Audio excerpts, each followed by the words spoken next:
Troisième exemple de décomposition en éléments de fractions rationnelles avec cet exercice 3 de cette feuille de TD. Alors regardons, première étape comme d'habitude, on regarde le degré de la fraction. Ici le degré de f, il vaut. Le numérateur vaut 3, moins au dénominateur j'ai x fois x3, ça fait x4, donc il vaut 4 degrés, et donc je trouve ici un degré de moins 1 strictement négatif. Comme il est strictement négatif, il n'est pas nécessaire de faire une division euclidienne ici, donc pas de division euclidienne. On va du coup directement regarder l'épaule de f. Ici, c'est un cas qui marche bien, enfin qui est assez pratique, j'ai envie de dire plutôt, c'est que ici, mon dénominateur est déjà factorisé. Comme il est déjà factorisé, je peux directement regarder chaque terme de mon produit. Donc d'abord, j'ai le terme x. Quand est-ce que x s'annule? X s'annule en 0, et comme c'est x puissance 1, j'ai 0 qui est un pôle d'ordre 1. Puis j'ai le terme x moins 1, le tout au cube. Le terme x moins 1 au cube, il s'annule quand x vaut 1. Donc là, j'ai comme pôle 1. Et il va être d'ordre 3 parce que c'est x moins 1, le tout à la puissance 3 qui est ici. Et donc, une fois que j'ai écrit ça, je vais pouvoir écrire la forme de décomposition en élément simple de f. On peut dire que f, c'est écrit sous la forme suivante. Alors j'ai d'abord ici, comme 0 est un pôle d'ordre 1, il va fournir un seul terme qui va être de la forme a sur x moins 0, donc a sur x. Donc ça correspond à mon pôle 0 d'ordre 1. Maintenant pour 1 qui est un pôle d'ordre 3, comme il est d'ordre 3, il va me fournir trois termes différents qui vont être b sur x moins le pôle, donc b sur x moins 1, plus, je continue, c sur x moins 1 le tout au carré, et enfin, plus une constante d sur x moins 1 le tout au cube. Pourquoi je m'arrête là? Parce que c'était ordre 3. Et du coup, ces trois termes proviennent ici de 1 qui est d'ordre 3. Alors là, petit conseil, pour vérifier que vous avez bien compris les deux exemples, les exercices précédents, faites une pause, si vous n'avez pas déjà réfléchi par vous-même, et calculez directement les constantes petit a et petit b. Vous pouvez le faire directement en vous inspirant des méthodes qu'on a vues à l'exercice 1 notamment. L'exercice 2, c'est le même genre de méthode. Nous ici, on va se concentrer sur directement b, c et d, parce qu'on va voir comment on fait pour les pôles d'ordre 3 ou plus. À l'exo 1, on avait un pôle d'ordre 2, un pôle d'ordre 1. À l'exo 2, on n'avait que des pôles d'ordre 1. Maintenant, on va voir ce qui se passe pour les pôles d'ordre 3 ou plus. Et vous allez voir qu'on va trouver directement les constantes b, c et d, et peut-être même a, vous allez voir. Je sais, mais vous allez voir par vous-même après. Donc, comment on fait quand on a un pôle d'ordre supérieur ou égal à 3? L'idée, ça va être la suivante. Ça va être de faire un changement de variable, un changement de déterminé. Et ce qu'on va faire, c'est qu'on va poser. On pose y égale. Et là, du coup, ici, vous avez x moins 1 au cube. Et x moins 1, vous allez donc poser y égale x moins 1. Donc, ça correspond aux constantes que vous voulez calculer. Pour les constantes b, c et d, c'est des x moins 1 qui sont en dessous. Du coup, je fais le changement de variable. Je pose y égale x moins 1, et du coup, je dis que si y vaut x moins 1, y assez naturellement, ça vaut y, x assez naturellement, ça vaut y plus 1. Et ce que je vais faire, c'est dans l'expression de f, je vais remplacer tous les x par y plus 1. Ça me donne f égale. Donc y plus 1, je vais avoir 6 facteurs de y plus 1 au cube. Je vais avoir moins 13 facteurs de y plus 1 au carré. Je vais avoir plus 10 facteur de y plus 1, je vais avoir moins 4. Le tout divisé par, donc, x c'est y plus 1,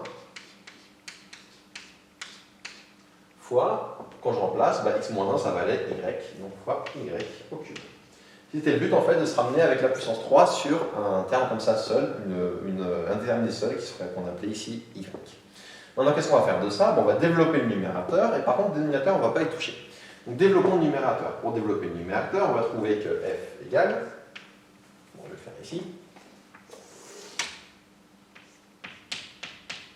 f égale 6 facteur de y plus 1 au cube. Quand je le développe, je le développe avec le triangle de Pascal. Alors pour puissance 3, vous vous souvenez peut-être, pour le triangle de Pascal à la puissance 3, ce qu'on obtient c'est 1, 3, 3, 1. J'écris ici, là ça va être 1, 3, 3, 1 pour le triangle de Pascal avec le y plus 1 au cube. Et donc ce qu'on va avoir, c'est 6 facteurs de y au cube, plus 3 fois y au carré, plus 3 fois y plus 1. Pourquoi on obtient ça? Parce qu'ici, à chaque fois, on va avoir des 1 puissance quelque chose qui vont faire 1. Du coup, il reste que les y, il y a différentes puissances de y qui restent ici dans le calcul. Ça, c'est pour ce terme qui est là. Le terme qui est ici, on va avoir du moins 13, facteur de y plus 1 au carré, ça fait y au carré, plus 2y plus 1. Tout ce une unité remarquable, quand c'est un carré, ça se fait direct. On va avoir ici le plus 10y plus 10. Et on va avoir enfin moins 4. Et le dénominateur, comme je vous l'ai dit, on n'y touche pas. Donc le dénominateur, on va laisser sous la forme y plus 1 fois y au cube. On poursuit, donc on va simplifier le numérateur. Pour simplifier le numérateur, bon, on va regarder terme à terme. Regardons d'abord les termes puissance 3. Alors puissance 3, je vais en avoir ici 6 et c'est tout. Donc j'ai juste 6 y au cube. Le terme au carré maintenant, on va en avoir ici 3 fois 6, ça va donner 18. Et on va avoir ici 18 moins 13, ça va donner 5. Des termes en y, on va en avoir à nouveau 3 fois 6, 18. 18 moins 13 fois 2, qui est ici. Donc 18 moins 13 fois 2, ça va donner 18 moins 26. 18 moins 26, ça fait moins 8. Et moins 8 plus 10 qui est ici, on va avoir plus 2. Et enfin, les constantes, on va avoir ici 6 fois 1, ça fait 6. Moins 13 fois 1, on va avoir du 6 moins 13. Alors je vais faire plus vite d'abord. 6 plus 10 qui est là, ça va donner 16. 16 moins 13, ça va donner 3. Et 3 moins 4, on va trouver moins 1. Et le tout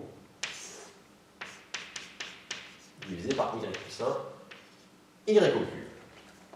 Donc une fois qu'on est là, qu'est-ce qu'on va faire? L'étape d'après, c'est quelque chose qu'on a vu au chapitre précédent. Pour s'en sortir, on va faire une division sur la puissance croissante. Division sur la puissance croissante de quoi? Du numérateur. Donc j'écris mon numérateur, je pose ma division. Je rappelle que suivant la puissance croissante, je mets d'abord les plus petits termes. Donc ça va donner les plus petites puissances, ça va donner moins 1, plus 2y, plus 5y carré, plus 6y3. Je vous rappelle, quand je fais une division sur la puissance croissante, il faut que je sache par quoi je divise, et il faut aussi que je sache à quel ordre je m'arrête. Tout ça, ça va venir du dénominateur. En fait, dans mon dénominateur, j'ai deux parties. La partie ici en y au cube, elle va me donner l'ordre à laquelle je dois m'arrêter. Quand est-ce que je vais m'arrêter? Je vais m'arrêter quand, dans mon reste, ma plus petite puissance va être y puissance 3, va être puissance 3. Autrement dit, je vais m'arrêter quand la valuation de mon reste vaut 3. Donc ça correspond au y3 qui est ici. Et par quoi je vais diviser? Je vais diviser par le y plus 1 qui est là, donc par 1 plus y. Et ça va tout le temps fonctionner comme ça. Donc vous séparez en deux, le y seul, vous allez le laisser de côté, vous ne le mettez pas dans la division. Par contre, ce que vous regardez, c'est sa puissance pour savoir quand vous arrêtez. Donc quand j'ai du y3 dans mon reste, en plus de cette puissance, je m'arrête. Et tant que j'en ai pas, je continue. Regardons, comment je passe de 1 à moins 1. Quand c'est de 1 à moins 1, c'est pas trop dur, il faut faire moins 1. Du coup, on va avoir moins 1 fois 1, ça fait moins 1, et moins 1 fois y, ça fait moins y. On va donner ici moins 1, moins y. On fait la soustraction, les moins 1 se simplifient. En y, on va avoir du 2y moins moins plus 3y. Et je réécris le reste. Là, ma plus de puissance, c'est 1. Moi, je joue 3, du coup, je continue. Ensuite, comment je peux passer de 1 à 3y? Il faut faire plus 3y. Donc ça va donner moins. On va voir ici du 3y fois 1, ça fait 3y. 3y fois y, ça fait plus 3y carré. On fait la soustraction.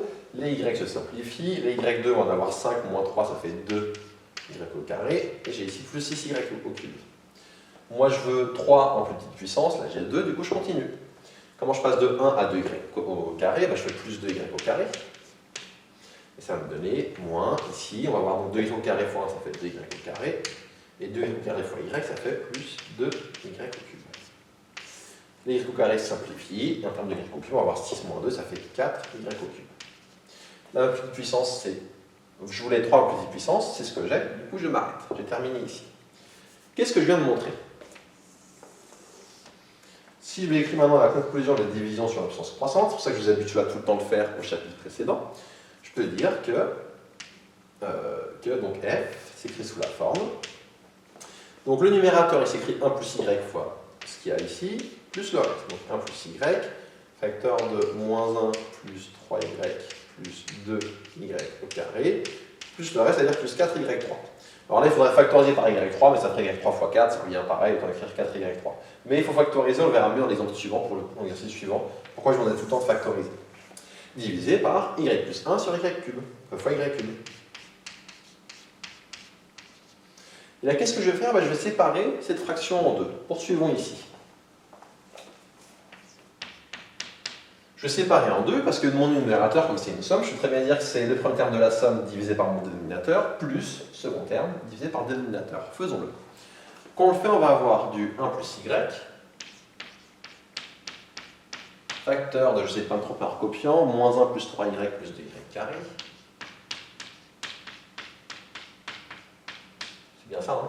Moins 1 plus 3y plus 2y carré, oui, ça a l'air d'être ça, plus 4y au cube, du coup j'ai séparé en deux, pardon. Donc divisé par y plus 1 fois y au cube, plus, et quand je sépare de l'autre côté, je vais avoir 4y au cube sur y plus 1, y au cube. Qu'est-ce qu'on obtient? On obtient que les 1 plus y dans le premier terme, bah, il simplifie. Dans le premier terme, j'obtiens 1, moins 1, pardon, égal moins 1, plus 3y plus 2y carré sur y au cube. Et dans le deuxième terme de ma somme, c'est les y au cube qui simplifient. Donc 4 sur y plus 1. Je peux encore faire une dernière simplification, c'est ici, chaque terme, je vais le séparer, pareil, j'ai une somme avec 3 termes, je vais le séparer en 3 sommes différentes. Je vais avoir du moins 1 sur y au cube, puis je vais avoir du plus 3y sur y au cube, bah 3y sur y au cube, ça fait 3 sur y au carré. Puis je vais avoir 2y au carré sur y au cube, je vais simplifier en 2 sur y. Et plus 4 sur y plus 1. Voilà, c'est une dernière étape que j'aurais terminée. Bon, en fait, moi ce que je veux, c'est pas d'y, c'est des x. Du coup, je reviens au point de départ. Le point de départ, c'est que y, ça vaut x moins 1. Du coup, j'ai remplacé tous mes y par x moins 1. Donc ça me donne f égale, alors reprenons, moins 1 sur, donc y on dit que ça valait x moins 1 au cube, plus 3 sur x moins 1 au carré, plus 2 sur x moins 1, plus 4 sur x moins 1 plus 1, c'est-à-dire sur x. Et si on regarde, on a terminé. Quelles étaient les constantes qu'on cherchait? Bah là, c'est pas tout à fait dans le même ordre, mais c'est pas grave. On a A qui vaut 4, on a B qui vaut 2, C qui vaut 3 et D qui vaut moins 1. Donc si vous aviez fait tout à l'heure calculer A et D pour vous entraîner, normalement vous devez trouver A égale 4 et D égale moins 1. Sinon, vous avez sans doute fait une faute. Petite remarque pour récapituler ce qu'on a ici. Donc là, vous remarquez qu'en un calcul, au final, qui est peut-être un peu long, c'est en deux étapes, changement de variable puis la division, mais en vrai, en un seul calcul, j'ai trouvé directement toutes les constantes. Est-ce que c'est normal? Ici, pour le coup, la réponse est oui. On pouvait le savoir avant. Qu'est-ce qui va se passer? Quand vous allez avoir un pôle d'ordre 3 ou plus, et uniquement un autre pôle d'ordre 1, à chaque fois, vous pourrez faire juste en une seule division, trouver toutes les constantes d'un coup. Donc je répète, pourquoi ça fonctionne? Parce que j'avais un pôle d'ordre 3 ou plus, et juste un autre pôle d'ordre 1. D'ailleurs, autre conclusion, si j'avais juste un pôle d'ordre 3, j'aurais aussi pu faire que ça, et ça m'aurait permis de conclure de la même façon. J'aurais pu aussi en une étape tout faire.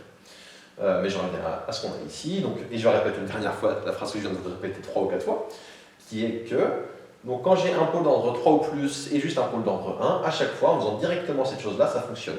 Du coup, limite, hein, si vous êtes vraiment super à l'aise, super confiant, vous pouviez même, bon, à degré, il faut quand même l'écrire, ne pas écrire ça, ne pas écrire, pardon, tout ça là, si vous étiez vraiment confiant, vous n'écriviez pas tout ça, vous commenciez directement en faisant ça et vous trouviez la conclusion, et si vous avez le bon résultat, vous avez tout bon. Est-ce que vous avez le droit de faire ça? Oui, mais juste une petite nuance, une petite attention, qui est le suivant. Si vous me faites le calcul direct à partir de là, et que vous avez tout bon, aucun problème, vous avez tous les points, vous n'êtes pas trompé. Par contre, si jamais vous faites le calcul à partir de là directement et que vous vous trompez, vous allez perdre beaucoup de points. Parce que moi, je vous parle d'un point de vue des DS, parce que c'est un peu votre but d'avoir une bonne note au DS. D'un point de vue DS, je vais prévoir des points pour chaque étape, pour être sûr que vérifier à quel moment vous êtes trompé, à partir de quand vous ne comprenez plus, et pour quand même vous ayez des points pour les choses que vous avez comprises à chaque fois.